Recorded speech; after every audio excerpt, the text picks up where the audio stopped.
We have DNA. So trust me, if we knew who it was, we'd be on it. But we do have some DNA, and we're continue to work with the lab on that DNA analysis. Is that DNA that you have, you believe, might be the suspects? It just doesn't match anyone in a lab? Or what we have is we have some DNA, and we don't know whose it is. So we'll keep looking. Well, that's significant. Well, it is, yeah. And that was from the house? I'm not telling you where it was. We have DNA. I've been asked several times what kind of grade I would give the Pima County Sheriff's Department for the way this investigation has unfolded so far. Before we go further into that discussion, take a second and hit the subscribe button.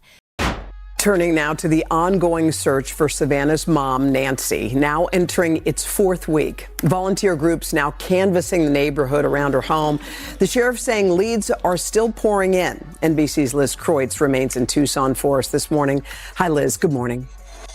Hi, Hoda. Good morning to you. Let's hope that this week 4 brings some of those answers we desperately need. While the sheriff says there's still no suspect, he does say he believes they're closer to identifying more of the clothes that the kidnapper was wearing. It has now been 30 days since Nancy Guthrie walked through the front door of her home and never came back out.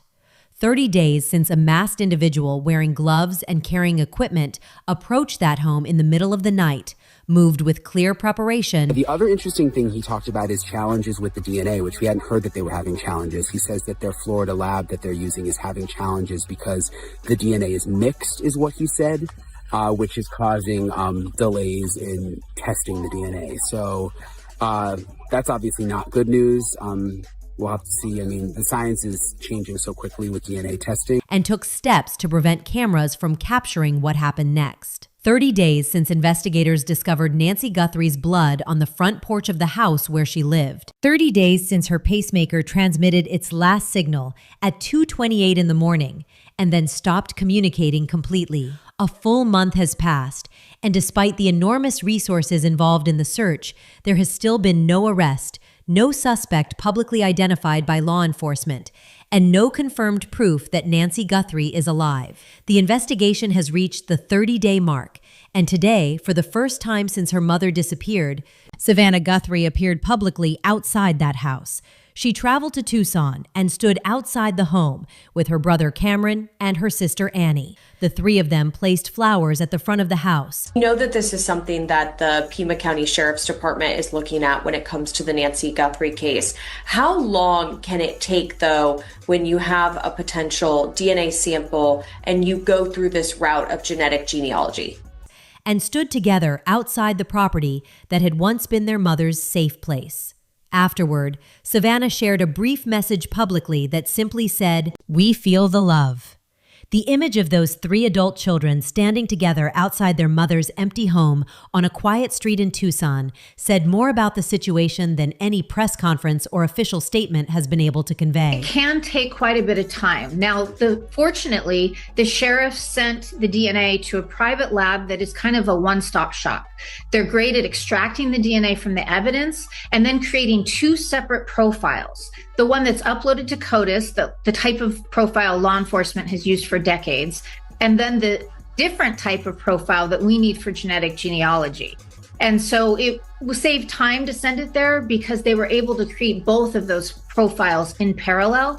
So we don't lose time when they don't get a CODIS hit, they can jump right to the genetic genealogy. Once they get that profile created, which is hundreds of thousands of genetic markers across the genome, I hear it's a mixture in this case, at least one of the samples. So then they have to work with the bioinformatics scientists to separate out that DNA and make sure that they are working on the person of interest DNA.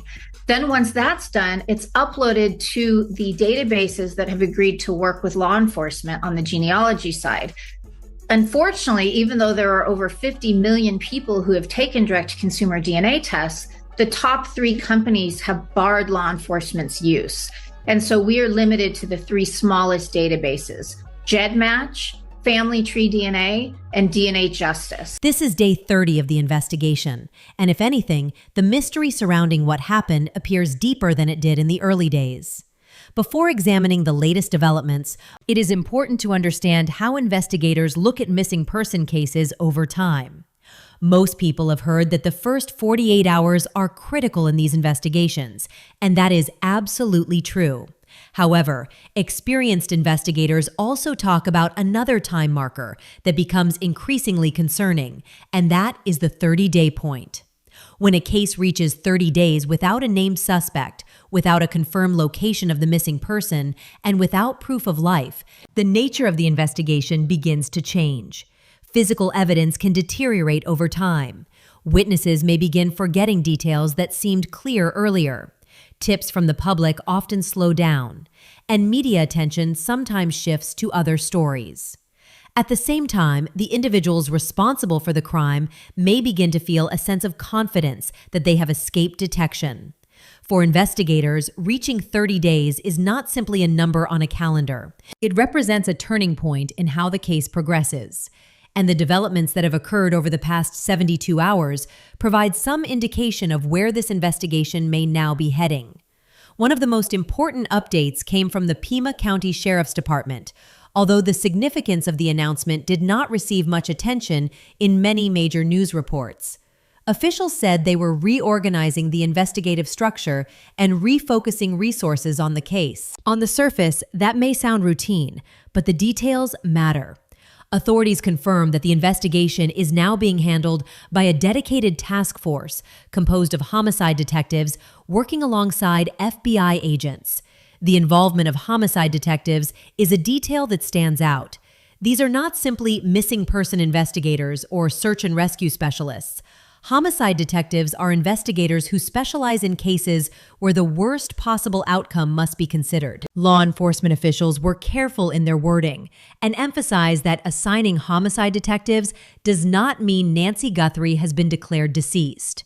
However, in major investigations, language is chosen carefully, and the decision to bring homicide investigators into the case reflects the reality that authorities must prepare for every possible scenario.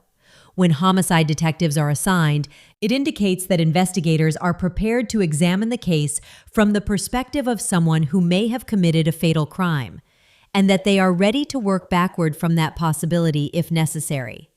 At roughly the same time, the FBI made another move that drew less attention but could be equally significant.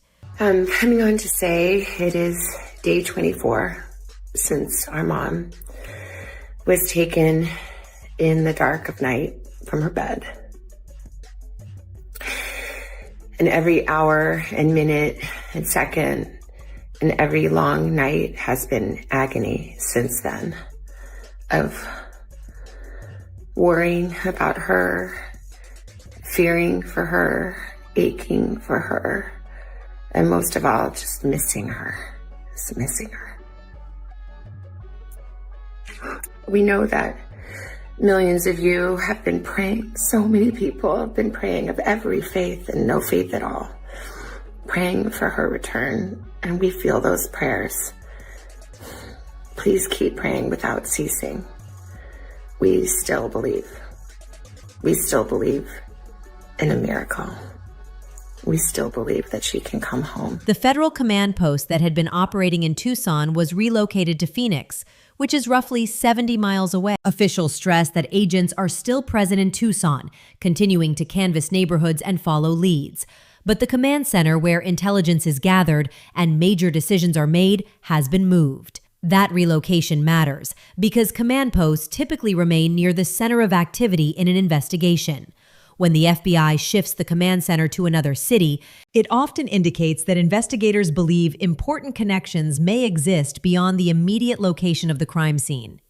In practical terms, it means the investigation may now extend beyond Tucson and potentially involve individuals or evidence located elsewhere in Arizona or even in other parts of the country. Let's take a listen to this new message from Savannah Guthrie. Another major focus of the investigation has been DNA evidence, and this is an area where the case has encountered unexpected obstacles. There are currently two separate DNA situations that investigators have been working through, and both have slowed the process. The first involves a black glove that was discovered approximately 2 miles from Nancy Guthrie's home. The glove appeared similar to the type worn by the masked suspect visible in the doorbell camera footage from the night of the disappearance. When forensic analysts examined the glove, they recovered DNA belonging to an unknown male. That profile was immediately entered into the FBI's National DNA Database, which contains millions of samples from convicted offenders and crime scenes across the country. Despite the size of that database, the search returned no match. That outcome suggests the person whose DNA was on the glove has either never been arrested or is not listed in the system. Investigators then turned to another method, known as genetic genealogy. This technique compares DNA profiles to publicly available genealogy databases in order to identify distant relatives and build family trees that may eventually lead investigators to the source of the DNA. The method has been used successfully in several high-profile cases, including the identification of the Golden State Killer decades after his crimes. However, the process can be time-consuming, and results may take months or longer. The second DNA issue involves material recovered from inside Nancy Guthrie's home. Investigators found mixed DNA samples containing genetic material from multiple individuals. Because separating and analyzing those samples requires advanced forensic techniques, they were sent to a private laboratory in Florida for detailed examination. Recently, Sheriff Chris Nanos confirmed that the lab encountered a technical complication during the analysis process. He described the situation as a snag involving the most critical DNA evidence in the case. According to the sheriff, resolving the issue could take months or potentially even longer. That means the single piece of evidence that could identify who was inside Nancy Guthrie's home on the night she disappeared is currently delayed while forensic specialists attempt to complete their analysis. Another detail that has received less attention involves the object visible near the suspect's waist in the doorbell footage. Many viewers initially assumed it was a firearm in a holster. However, former FBI agent Tracy Walder examined the same footage and suggested a different possibility. She believes the object could actually be an antenna connected to a handheld radio or walkie-talkie. If that interpretation is correct, it would imply the suspect may not have been acting alone.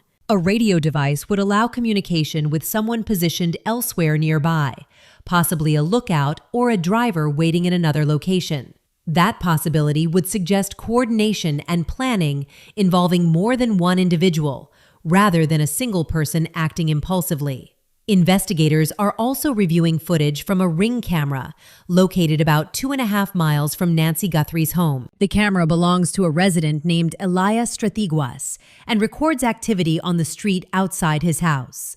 During the early morning hours of February 1st, between midnight and 6 in the morning, the camera captured 12 vehicles moving through the area.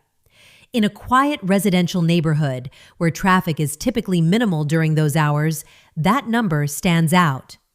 Some of the vehicle activity occurred at approximately 2:30 a.m., which is almost exactly when Nancy Guthrie's pacemaker transmitted its final signal.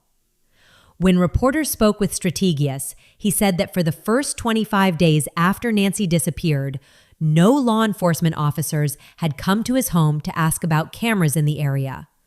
Only after journalists began asking questions did investigators obtain the footage. Authorities now have the recordings and are reviewing them, but the delay has raised concerns about whether other cameras in the surrounding neighborhoods may have been overlooked. Another development occurred roughly 3 weeks into the investigation, when aerial footage captured federal agents returning to Nancy Guthrie's property and focusing their attention on the backyard area near the pool. The agents spent hours moving carefully through the space while wearing protective gloves and carrying equipment used for forensic collection. According to one crime scene analyst who reviewed the footage, the activity appeared to involve what investigators sometimes call minute forensic collection. That type of work suggests investigators believe a specific trace of evidence may exist in the area and are attempting to recover it carefully, whether it is a hair, a fiber, a footprint, or another small piece of physical evidence. Law enforcement officials have not publicly explained what prompted the search of the backyard or whether anything significant was recovered during that visit. As of day 30, the investigation has generated enormous amounts of information, but relatively few confirmed answers. Authorities say investigators are reviewing nearly 10,000 hours of surveillance footage collected from cameras throughout the area. More than 19,000 tips have been submitted from across the country, with approximately 750 considered credible enough to warrant further investigation. The DNA recovered from the glove remains unidentified, and the genetic genealogy analysis is ongoing. The mixed DNA samples from inside the home remain at the laboratory in Florida, while technicians attempt to resolve the technical issues. Our Nancy Lou back there in Tucson, we just listened to that together for the first time. Nancy Lou, that was just absolutely heart-wrenching and very powerful. Yeah. Asking for anybody, like, now is your moment. This is it. What did you make of the words and the reward that was offered, and also a reward for other missing families who are dealing with unbearable loss as well? Yeah, it's just heart-wrenching to see and hear, and you just feel that pain that they are going through. But a $1 million family reward, I mean, that's remarkable. And hopefully that does bring the information that can, crack this case. And sadly, she also acknowledged that Nancy Guthrie may already be gone home to heaven, but they need to know where she is. Annie Guthrie's vehicle is still being held as evidence by investigators and has not been returned to the family. Meanwhile, the FBI command center has been relocated to Phoenix, and the case is now being handled by a task force that includes homicide detectives. Despite all of that activity, no suspect has been publicly named, and there has still been no confirmed proof that Nancy Guthrie is alive. In a recent interview with NBC News, Pima County Sheriff Chris Nanos made two statements that drew particular attention. First, he said investigators believe they are getting closer to understanding what happened. He did not say the investigation had stalled or reached a dead end. Instead, he indicated that progress is being made behind the scenes. Second, he said that personally, he believes Nancy Guthrie is still alive. That comment was not part of a formal written statement, but rather an expression of his personal belief based on the information investigators have seen so far. Even with that optimism, several major questions remain unanswered as the investigation moves beyond the 30-day mark. Authorities still do not know the identity of the masked individual seen in the doorbell footage. They do not know where Nancy Guthrie is currently located. They do not know why the person who delivered the ransom note stopped communicating afterward. Investigators have not explained what prompted the forensic search of the backyard weeks after the incident. The technical issue involving the DNA analysis in Florida remains unresolved. The activity involving 12 vehicles recorded in the neighborhood during the early morning hours has not yet been fully explained. And if the object near the suspect's waist was in fact a radio antenna, investigators must determine who may have been communicating with him that night. Nancy Guthrie is 84 years old. She requires daily medication to manage high blood pressure and has a pacemaker supporting her heart function. She also has limited mobility, which means every passing day is significant. The reward for information in the case remains active at $1 million, and authorities say it can be claimed anonymously. Anyone who may have noticed suspicious activity in the Catalina foothills area around January 31st is encouraged to contact investigators through the FBI tip line or the official website. Nancy Guthrie has now been missing for 30 days. Today, her daughter stood outside her home, placed flowers on the doorstep, and told the public that the family feels the support they have received. The investigation now moves into its next phase, and we will continue following every development closely as the search for answers continues.